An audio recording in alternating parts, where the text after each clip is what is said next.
अभी colonel Sophia Sheikh पर मुतनज़ा बयान का बोझ मुल्क बर्दाश्त ही नहीं कर पाया था कि एक और नाकाबिले बर्दाश्त बयान ने मुल्क के सीने में एक और जख्म दे दिया है। अब कर्नाटक के कलबुर्गी की आईएएस ऑफिसर फौजिया तरन्नुम पर कीचड़ उछाला गया है। उनके हिंदुस्तानी होने पर सवाल उठाया गया है। उनके काम को शक की निगाह से देखा गया है। दरअसल कर्नाटक में बीजेपी के लीडर रवि कुमार ने फौजिया तरन्नुम के ताल्लुक से बोला है कि उन्हें ऐसा लगता है कि पाकिस्तान से वो आई है। ऑपरेशन सिंदूर के बाद ये पहली बार नहीं हुआ है जब किसी बीजेपी लीडर ने मुल्क की खिदमत करने वाले किसी ऑफिसर को लेकर मुतनज़ा तबसरा किया है। इसके पहले मध्य प्रदेश के वजीर विजय शाह भी मुतनज़ा बयान दे चुके हैं। वाज़ेह हो कि कर्नाटक में बीजेपी ने कलबुर्गी चलो कैंपेन के तहत 24 मई को एक रैली मुनाकिद की थी, जहां बीजेपी के लीडर रवि कुमार ने कांग्रेस पर निशाना साधते हुए कहा था कि यहां एक जिला इंतजामिया कांग्रेस के दबाव पर काम करता था। इसी को लेकर उन्होंने जिला कलेक्टर के काम के तरीके पर भी सवाल उठाए। उन्होंने कहा कि कलबुर्गी जिला कलेक्टर दफ्तर ने भी अपनी आजादी खो दी है। जिला कलेक्टर मैडम भी इस वक्त कांग्रेस की ही सुन रही है। मुझे नहीं पता कि जिला कलेक्टर पाकिस्तान से आई है या यहाँ की आईएएस ऑफिसर है। ऐसे बयान आखिर क्यों आते हैं? कल सोफिया और आज फौजिया तरन्नुम पर इस तरह के बयान दिए गए हैं। कल शायद कोई और होगा। क्या ये सिलसिला थमेगा नहीं? क्या ये सिलसिला इसी तरीके से चलता रहेगा? क्या ऐसा बयान देने वालों पर कार्रवाई नहीं होनी चाहिए? क्या ऐसे बयान देने वालों पर सख्ती से पेश नहीं आना चाहिए? आज इसी टॉपिक पर हमारे साथ अब से थोड़ी देर बाद जो है मेहमान भी जुड़ेंगे, उनसे भी हम आपका तारुफ करवाएंगे। हमारे साथ हमारे गेस्ट जो है वो जुड़ गए हैं। डॉक्टर निकुल पटेल हमारे साथ स्पोक पर्सन है कांग्रेस के। ब्रिगेडियर डॉक्टर विजय सागर हमारे साथ डिफेंस एक्सपर्ट जुड़े हैं और डिफेंस एक्सपर्ट अहमद अयाज भी हमारे साथ जुड़ गए हैं। पॉलिटिकल एनालिस्ट भी हमारे साथ जुड़े हुए हैं। सभी का बहुत बहुत इस्तकबाल है। आप सभी ने अपना बहुत कीमती वक्त सलाम टीवी को दिया है। चर्चा की शुरुआत निकुल साहब आपसे ही करते हैं।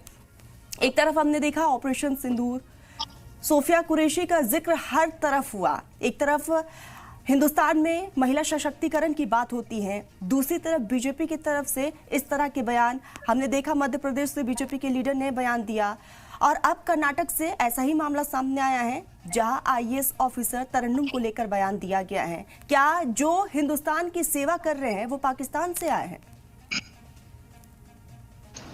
इस देश के अंदर जो भी नागरिक है वो भारतीय है, ना वो किसी धर्म या किसी जात से जुड़ा हुआ है।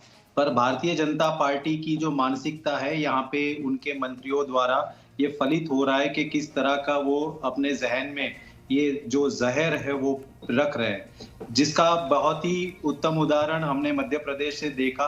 क्योंकि भारतीय जनता पार्टी को हमेशा लगता है कि अगर कोई कांग्रेस से जुड़ा है या अगर कोई मुसलमान है या कोई अगर ऐसा व्यक्ति है जो उनके खिलाफ बात करता है या उनके सवाल पूछता है, वो सभी लोग उनको यही लगता है या तो पाकिस्तानी है या राष्ट्रद्रोही है। तो ये जो मानसिकता है ये भारतीय जनता पार्टी की है और इसी तहस पे हम देख सकते हैं कि किस तरह पहले मध्य प्रदेश से एक मंत्री का बयान आता है और अब जब ये जो बयान आ रहा है तो खूब दुख हो रहा है। क्योंकि इस देश के अंदर अगर कोई यूपीएससी सर्विसेज ज्वाइन करना चाहता है तो उसका प्रथम उद्देश्य यही होता है कि मैं देश की जाके सेवा करूं। और जो आईएएस रैंक के ऑफिसर होते हैं वो पूरे देश के एकदम क्रीम लोग होते हैं जो देश की सेवा में आकर रियल सेंस में ग्रास रूट लेवल तक जो भी सरकार हो उसका जो काम है और लोगों तक पहुंचे उनका काम हो वो देखते हैं। और इस तरह का बयान ये भारतीय जनता पार्टी की मानसिकता दिखाता है कि वो क्या सोच लेके इस देश के अंदर सरकार में रह रहे हैं। ठीक है, आपसे थोड़ी देर बाद हमारे साथ बीजेपी के लीडर भी जुड़ेंगे, उनसे भी हम सवाल जवाब करेंगे। लेकिन विजय सर, मैं आपके पास ही आऊंगी। इस तरह का बयान पहले मध्य प्रदेश और अब कर्नाटक, किस नजर से इसे देखा जाए? रिएक्शन आपका। देखिए, फर्स्ट ऑफ ऑल मैं आपकी पॉलिटिकल रिएक्शन या पॉलिटिकल स्टेटमेंट्स के ऊपर बिल्कुल कमेंट नहीं करूंगा, परंतु मैं ये जरूर कहूंगा कि चाहे वो सेंट्रल सर्विसेज के ऑफिसर्स हों या आर्म फोर्सेस के हों, सबके सब जब अपना पदभार संभालते हैं तो शपथ लेते हैं और शपथ वो ऐसे खामखा नहीं लेते हैं और वो अपनी कमिटमेंट दिखाते हैं, तो देश के लिए काम करते हैं ताकि रिजल्ट ओरिएंटेड काम करते हैं। तो उनके बारे में ऐसे टिप्पणी करना ये बेवकूफी बहुत ऑफ द हाईएस्ट ऑर्डर है। और यहाँ पे आपके पास पॉलिटिकल एफिलिएशन वाले लोग हैं, तो मैं उनको सिर्फ यही कहूंगा कि कोई भी दूध का धुला नहीं है और अक्रॉस द बोर्ड सारे हैं। आपको मौका चाहिए इसको हर चीज को पॉलिटिसाइज करने का। अभी फैक्ट फिगर जो है वो मेरे पास है, जो शायद मैं आपको चैनल पे बोल नहीं सकता, क्योंकि परंतु पॉइंट ये है कि एक ऐसे आदमी को जो देशभक्त है, देश के लिए काम कर रहा है और एक ऑफिशियल ड्यूटी निभा रहा है, उसका कोई पर्सनल एजेंडा नहीं है यहाँ पर के। अगर कोई पर्सनल एजेंडा हो भी, पॉलिटिकल मोटिवेटेड हो भी, तो उसके लिए कार्रवाई करने का तरीका है। I mean checks and balances system. और विजय सर, हम देख रहे हैं कि इस वक्त महिलाएं जो है हर मोर्चे पर बिल्कुल फ्रंट पर आके खड़ी रहती हैं, और हम महिला सशक्तिकरण की बात करते हैं, और महिलाओं पर इस तरह के बयान देना अपने आप में काफी ज्यादा मतलब हैरान कर देने वाली बात है ये। मैं बिल्कुल आपसे सहमत हूँ, महिला सशक्तिकरण बहुत करना है। और मैं आर्म फोर्सेस की जहां तक बात करता हूँ, मैं आपको यकीन के साथ कह सकता हूँ, महिलाओं की एनालिटिकल जो पावर है वो पुरुषों से ज्यादा है।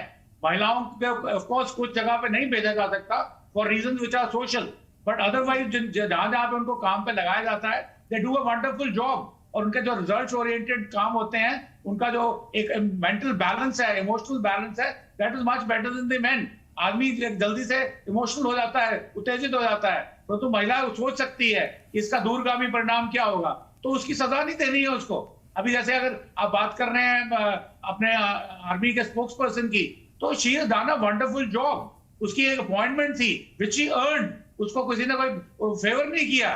वो अगर एडीजी पीआई में आई या उसको पीआईबी में स्पोक्स पर्सन भेजा गया, ma'am she was good in something, she was doing something, she was aware of की what is happening, maturity level था, she was selected to do that job. तो उसके लिए उसको आप बिल्कुल ट्रोल नहीं कर सकते, और अगर कोई करेगा तो उसको कड़ी से कड़ी सजा देनी चाहिए। मैं बोलता हूँ, ओपनली कह रहा हूँ, क्योंकि इससे जो काम करने वाले लोग हैं उनका मनोबल नीचे गिरा रहे हैं। और अगर महिला सशक्तिकरण की हम बात करते हैं, अगर आप पिछले दो या 3 साल से हमारा रिपब्लिक डे परेड में देखें, तो एक रिपब्लिक डे परेड हमारी लास्ट ईयर की थी, वो 100% महिलाओं की थी, इंक्लूडिंग द आर्म फोर्सेस। तो इस किस्म की जो चीज जो भारत तरक्की कर रहा है, जो 50% महिलाएं कंट्रीब्यूट करती हैं भारत की तरक्की, चाहे वो जीडीपी हो, नेशनल सिक्योरिटी हो, कॉम्प्रिहेंसिव नेशनल पावर हो, तो उनको आप क्यों ट्रोल करते हैं जस्ट बिकॉज की वो महिलाएं हैं? That is absolutely nonsense. और मैं दूसरा बड़ा क्लियरली बता दूं, पॉलिटिकल एफिलिएशन नहीं होती हैं, अगर कोई होंगी तो दे आर पनिशेबल, वो उसके अंदर सिस्टम के अंदर है। और दूसरा जो है, कोई धार्मिक एफिलिएशन नहीं है यहाँ पे। जब हम ओथ लेते हैं तो उस वक्त हम देश की बात करते हैं, किसी धर्म की या जेंडर की या कास्ट की ये कोई बात नहीं करते हैं। और इसीलिए आपने देखा होगा कि आर्म फोर्सेस को देख लीजिए या इवन इसरो को देख लीजिए, वहां कोई रिजर्वेशन नहीं है, क्या नहीं है, और कितना बढ़िया काम कर रही है ये दोनों organisation. And same is true for the central services also. अगर किसी ने डिफॉल्ट किया है तो उसके ऊपर टिप्पणी करने के बजाय सिस्टम के अंदर जो चेक्स एंड बैलेंसेस है उनको लाइए, उनको इन्वोक कीजिए और उनको पनिशमेंट मिलेगी। पर आपको कोई हक नहीं बनता कि आप एक काम करने वाले आदमी के ऊपर या औरत के ऊपर जाके अननेसेसरी इल्जाम लगाएं और उनको बेकार में उनको तंग करें या उनकी फैमिली मेंबर्स को तंग करें। It is absolute nonsense. I mean मैं इसको बिल्कुल अप्रूव नहीं करता और ये नहीं होने दूंगा।